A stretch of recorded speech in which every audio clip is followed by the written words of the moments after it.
দিন যায় কাজে, রাত যায় একা, ফোনের ওপারে সবার দেখা।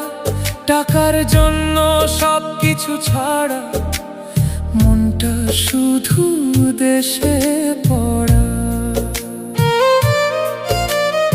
একদিন ফিরবো নিজের ঘরে, মায়ের কোলে মাথা রেখে।